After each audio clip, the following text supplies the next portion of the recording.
Hi, I'm Lag Dr. Clay Ballard, and today we're going to review Ryan Moore's golf swing, and it really brings up a lot of questions about what are we going for with golf instruction? What's the point of golf instruction?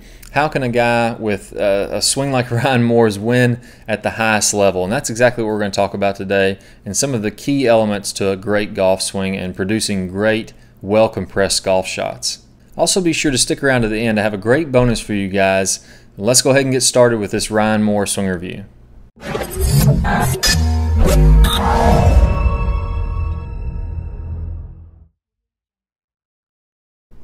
Alright, so let's start out with a picture on the right, and this is a swing plane line. I'm marking the elbow plane here, and this is going to mark, if he comes down on this plane, that would mean that his club is working through impact on a very square path, and everything's where it needs to be.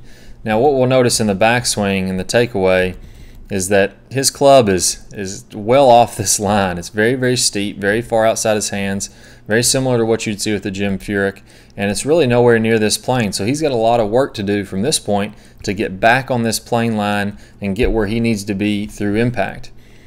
So as he starts down, what we're going to notice, watch the hands drop in. So as far outside and off plane as his backswing was, he's learned to drop his hands back in on this plane, and if you look at halfway down, he is perfectly on this plane, and as he swings through this ball, he's perfectly on plane into the release and all the way in through the finish. So if you're just watching his club, just the movement of his club from halfway down to halfway through waist high in the release, this is about as good as it gets as far as being on plane.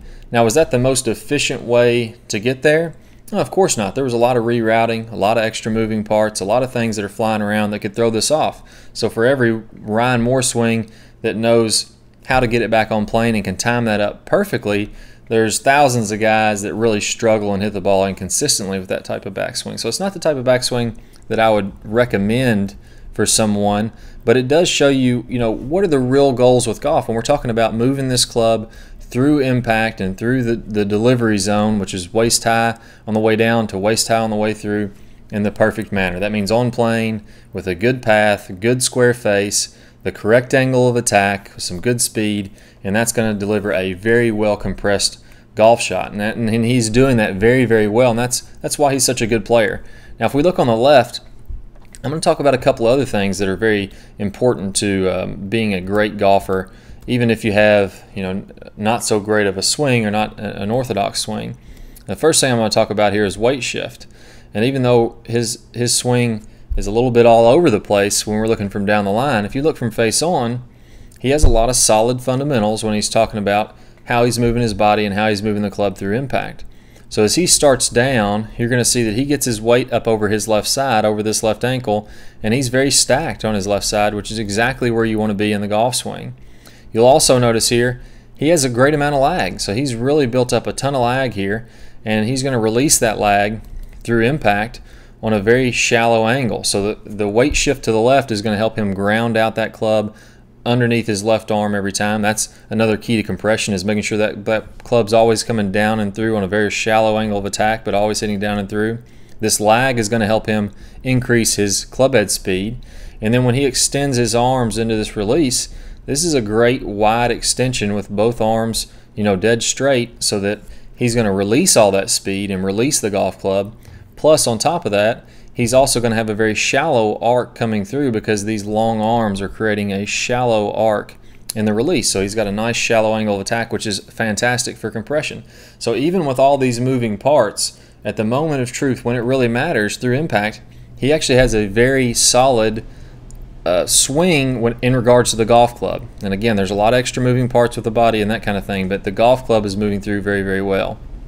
So if you're joining us on YouTube and you like this video, be sure to click the like button below. Post any of your comments in the comment section. I'll be more than happy to answer all the questions that I can get to. And I also have a bonus for you guys. I'm going to attach the weight shift. Start your weight shift before the downswing video. That's in our weight shift section on the site, and that's going to show you how to shift your weight over here to the left, just like we're seeing Ryan Moore do early in the downswing, kind of late in the backswing and early in the downswing. That way that weight gets all the way to the left as soon as we're starting down, and we're going to be able to come down and through that ball every time and take a nice crisp divot. So if you've been struggling with your weight shift, this will be a great video for you. I'm going to play a preview from that, And then if you click the link that's in the bottom right hand side of your screen, that's going to pop up in the bottom right hand side of your screen. If this is your first time for signing up for a free Rotary Swing membership, you're going to be allowed to watch that premium video absolutely free of charge. Plus you're going to get about 4 hours of bonus instruction that goes over all different aspects of the golf swing, gives you some great instruction in there also. And that's all free of charge when you sign up through this link or in the description if you're in a mobile device. So I can't wait to work with you guys more in the future, and good luck with your golf game, and I'll see you soon. Do you often feel like your swing just doesn't have the right sequence, like the timing's not there, you don't have any leverage or power? Well, it could be related to your weight shift and starting your weight shift correctly in the downswing. In this video, I'm going to show you the proper weight shift. I'm also going to give you a great drill that helped me to increase my club head speed from 113 miles an hour to 127 miles an hour in just 10 minutes. If you want to find out how to increase your tempo, timing, and club head speed, you'll want to check out this video.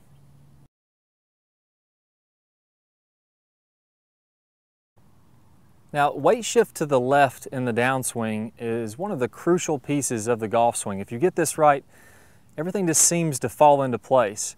It seems very easy to have a fluid swing. If you get this incorrectly, the swing is herky-jerky and you feel like you lose a lot of power, as I mentioned just a second ago. Now, one of the biggest misconceptions with the weight shift is that in the backswing, our weight shifts to the right. And in the downswing, our weight shifts to the left. It's very cut and dry.